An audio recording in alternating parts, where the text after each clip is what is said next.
Hello बच्चों, नमस्कार। जय श्री कृष्ण, राधे राधे। दोस्तों, सामान्य हिंदी से एक और उपयोगी क्लास आप लोगों के लिए। टॉपिक रहेगा हिंदी साहित्य। हिंदी साहित्य से रिलेटेड दोस्तों, इससे पिछली वीडियो में मैं आप लोगों को 90 क्वेश्चन कवर करा चुका था, यानी कि 90 सवाल आप लोगों के ऑलरेडी हो चुके हैं। 90 से आगे आज की इस वीडियो के जरिए बढ़ा जाएगा। एक एक सवाल बहुत ही उपयोगी होगा, तो प्लीज़ वीडियो को लाइक करें और यूट्यूब चैनल को सब्सक्राइब कर हमारे साथ में कनेक्ट हो जाएं, जुड़ जाएं। देखिए 91वां सवाल क्या कहता है। ये सवाल है, आत्मनिर्भरता निबंध के रचनाकार कौन है। आत्मनिर्भरता निबंध, इसके रचनाकार, तो याद रखिएगा दोस्त, इसके रचनाकार हैं बाल कृष्ण भट्ट, है ना। बाल कृष्ण भट्ट भी ऑप्शन सही हो जाएगा। अगले सवाल पे चलते। गंगा छवि वर्णन, जो कि एक कविता है, इसके रचनाकार कौन है। गंगा छवि वर्णन कविता के रचनाकार, सही आंसर है आधुनिक युग के नायक भारतेंदु हरिश्चंद्र जी गंगा छवि वर्णन कविता के रचनाकार हैं। सवाल नंबर 93 देखिए, अनाम दास का पोथा। अनाम दास का पोथा ये उपन्यास है, इसके रचनाकार कौन है। 93 नंबर क्वेश्चन। तो अनाम दास का पोथा इसके रचनाकार हैं आचार्य हजारी प्रसाद द्विवेदी। ऑप्शन यहाँ सी सही है। आगे बढ़ते हैं। भिक्षुक कविता के रचनाकार कौन है। कौन सी कविता। भिक्षुक एक कविता है, इसके रचनाकार कौन है। 94 नंबर क्वेश्चन। तो सूर्यकांत त्रिपाठी निराला ये भिक्षुक कविता के रचनाकार हैं। आगे बढ़ते हैं। भ्रमर गीत के रचनाकार कौन है। बहुत ही बढ़िया सवाल है। भ्रमर गीत की रचयिता कौन है। 95 नंबर क्वेश्चन। सही आंसर जाएगा सूरदास के साथ में, ऑप्शन ए सही है। भ्रमर गीत के रचनाकार हैं सूरदास जी। आगे बढ़िए। ईदगाह, जो कि एक कहानी है, इसके रचनाकार कौन है। ईदगाह कहानी के रचनाकार 96 नंबर क्वेश्चन। सही आंसर हो जाएगा मुंशी प्रेमचंद जी ईदगाह कहानी के रचनाकार हैं। इनकी कहानियों में सौत, पंच परमेश्वर, बड़े घर की बेटी, ठाकुर का कुआं, कफन, शंखनाद इत्यादि हैं।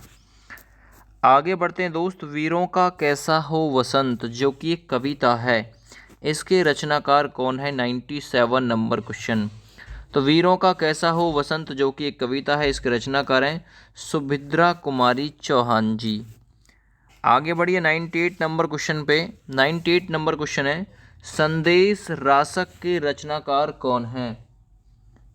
98 में सवाल, संदेश रासक के रचनाकार, तो अब्दुल रहमान जी। अब्दुल रहमान जी संदेश रासक के रचनाकार हैं। बी विकल्प राइट है। 99 नंबर क्वेश्चन देखिए, आप लोगों को पता होगा बीजक का, जो बीजक एक संग्रह है, इसका संपादक किया था कबीरदास ने। कबीरदास ने। और जो बीजक है, इसके कितने भाग हैं। बीजक के 3 भाग हैं, साखी, सवद और रमैनी।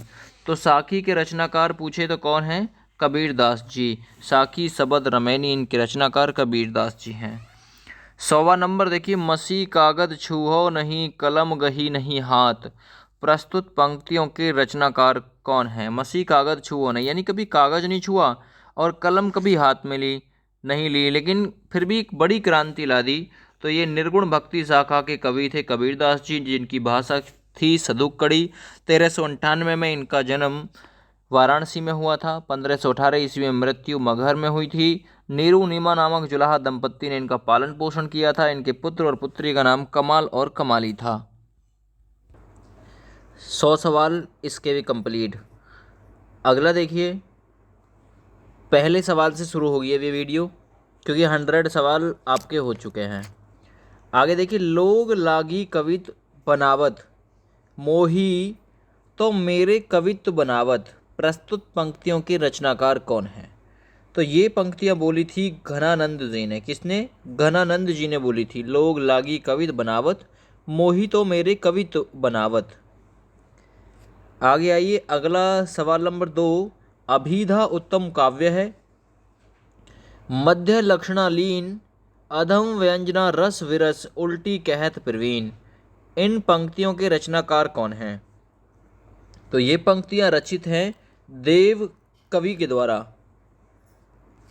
आगे आइए, ले चल मुझे भुलावा देकर मेरे नाविक धीरे धीरे, प्रस्तुत पंक्तियों के रचनाकार कौन है? सवाल नंबर 3। तो ले चल मुझे भुलावा देकर मेरे नाविक धीरे धीरे, ये पंक्तियों के रचनाकार हैं जयशंकर प्रसाद जी।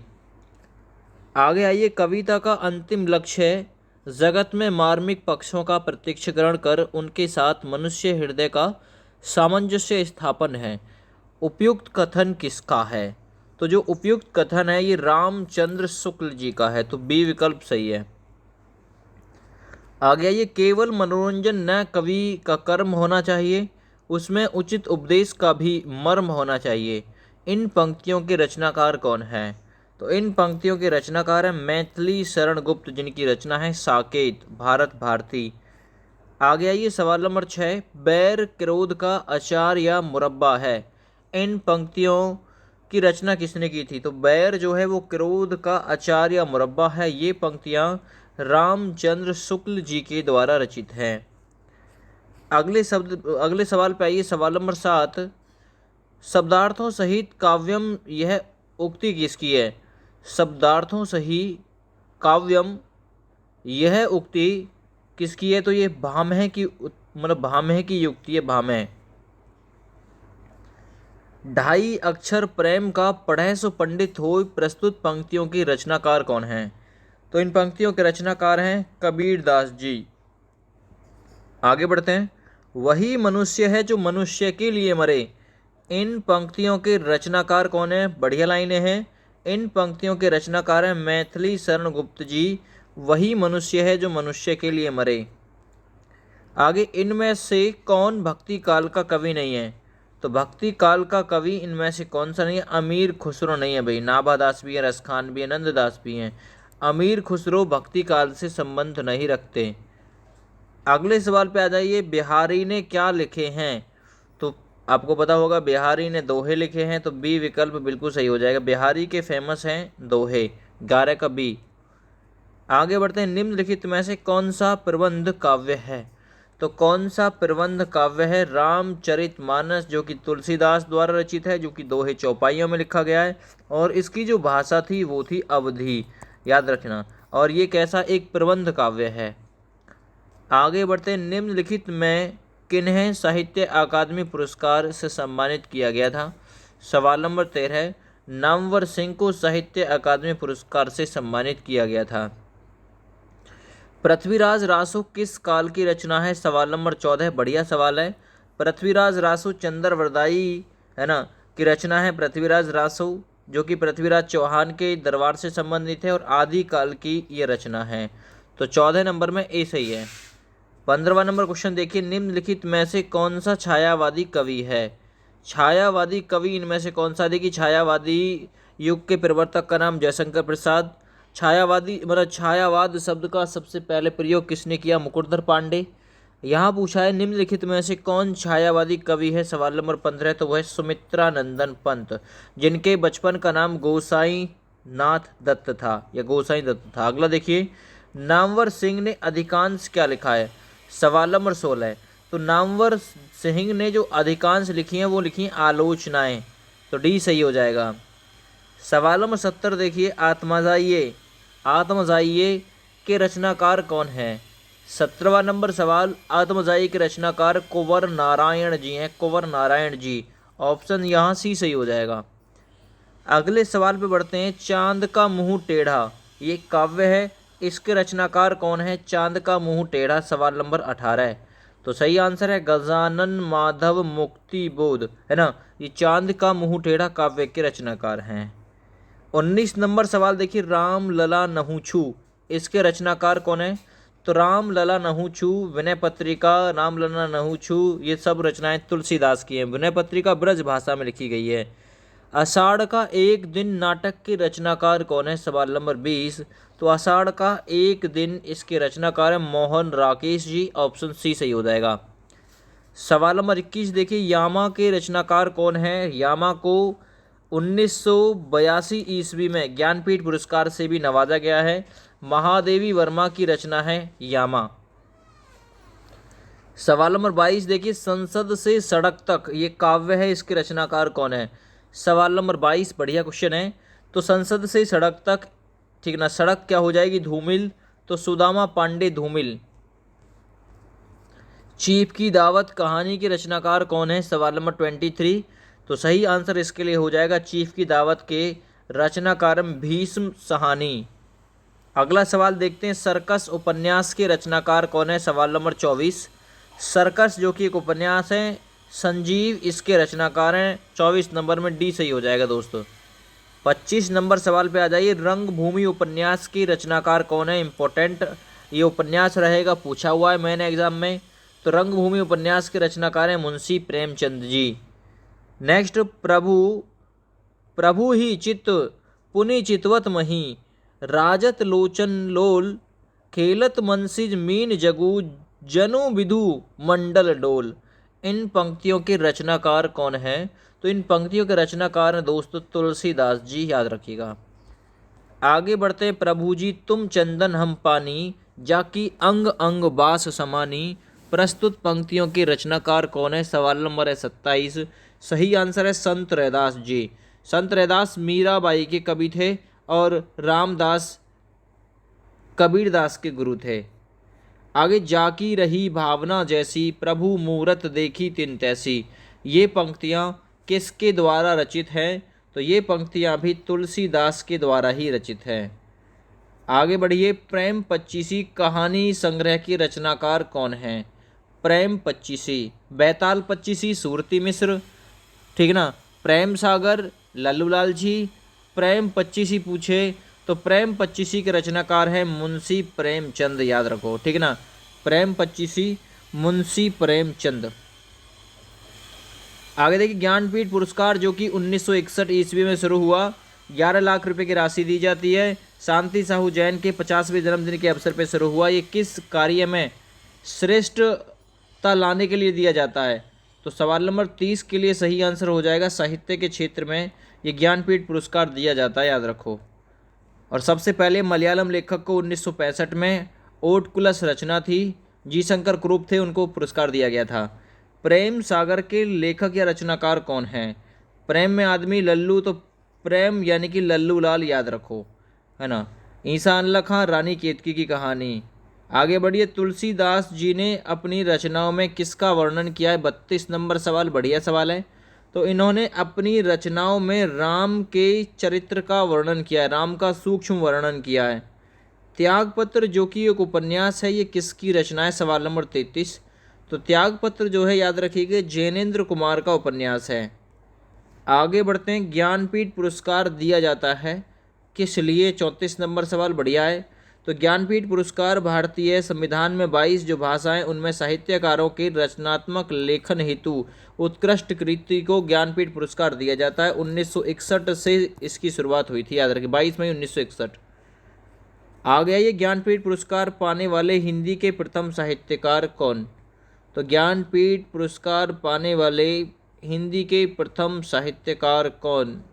तो सही आंसर हो जाएगा सुमित्रा नंदन पंत, है ना, सुमित्रा नंदन पंत। रचना थी चिदम्बरा, 1968 की बात है, याद रखना, ठीक है भैया।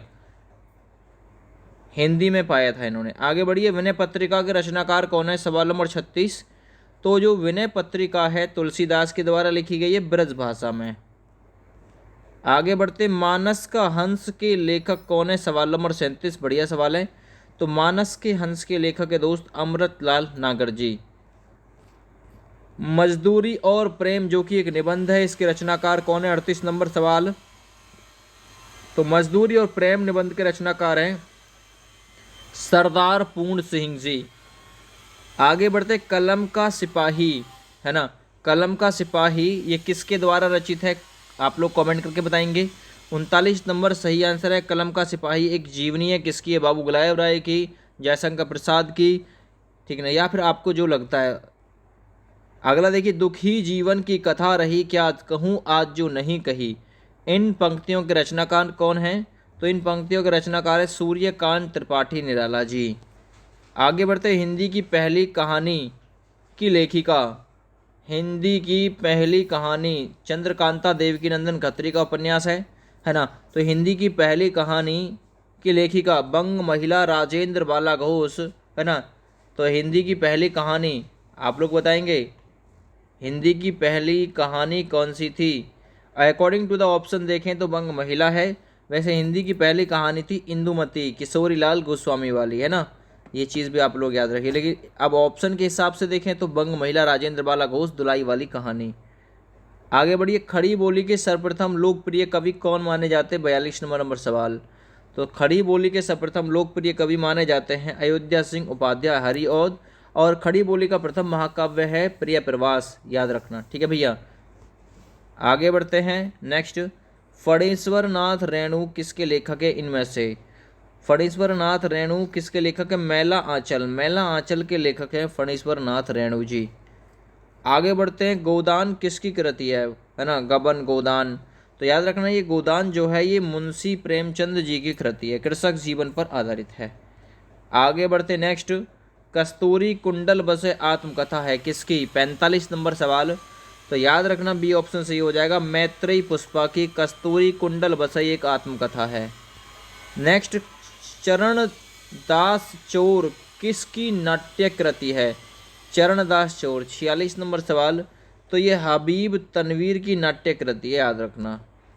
आगे बढ़ते हैं, भूषण बिनु ने विराजी कविता वनिता मित, यह कथन किसका है? 47 नंबर सवाल। तो यह कथन दोस्त केशव दास जी का है। आगे बढ़ते, ज्ञान मार्गी शाखा के कवियों को किस नाम से पुकारा जाता है? 48 नंबर सवाल। तो ज्ञान मार्गी शाखा के कवियों को संत कवि के नाम से जाना जाता है। इन मुसलमान हरिजन पर कोटिक हिंदू वारे, इन मुसलमान हरिजन कोटिक हिंदू वारिन, यह कथन किसका है? 49 नंबर सवाल। सही आंसर है ये भारतेंदु का है। अपभ्रंश का वाल्मीकि किसे कहा जाता है? सवाल नंबर है 50। तो स्वयंभू को अपभ्रंश का वाल्मीकि कहा जाता है दोस्तों। आगे बढ़ते हैं, चंद्रबरदाई किसके दरबारी कवि थे? मोस्ट इंपॉर्टेंट क्वेश्चन है। सही आंसर हो जाएगा ये थे पृथ्वीराज चौहान के, है ना। पृथ्वीराज रासो इन्हीं की रचना है। मलिक मोहम्मद जायसी को जायसी कहा जाता है क्यों? आखिर क्या था जो इन्हें जायसी कहा जाता है? तो जायस नामक स्थान के निवासी थे ये, जायस नामक स्थान के, इसलिए जायसी बोला जाता है। 53 रीतिकाल का वह कौन सा कवि है जो अपनी मात्र एक कृति से ही हिंदी में अमर हो गया?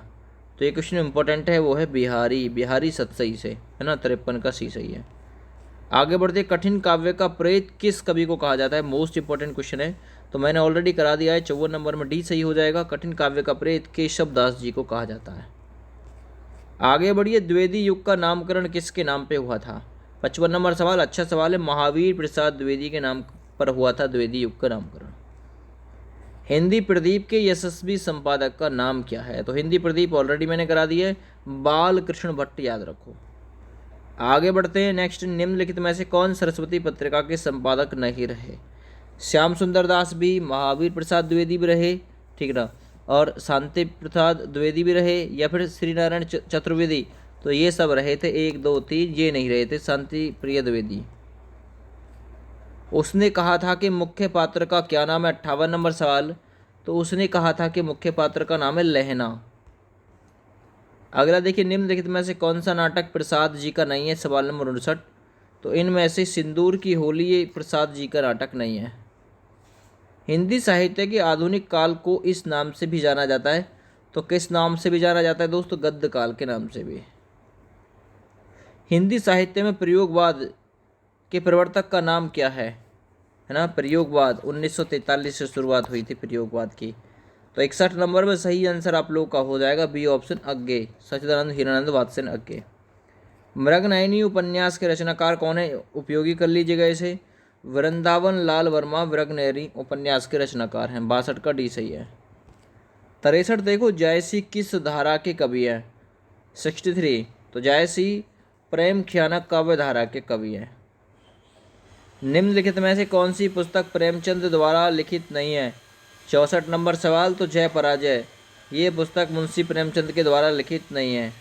आगे आते हैं, कितने पाकिस्तान नामक उपन्यास के लेखक कौन है? 65 नंबर सवाल। तो कितने पाकिस्तान नामक उपन्यास के लेखक है? कमलेश्वर जी। 66 मैथिल कोकिल किसे कहा जाता है? 66 नंबर सवाल। तो मैथिल कोकिल जो कहा जाता है दोस्तों, विद्यापति को कहा जाता है। प्रकृति के सुकुमार कवि कौन कहे जाते हैं? 67 नंबर सवाल। प्रकृति के सुकुमार सुमित्रानंदन पंत।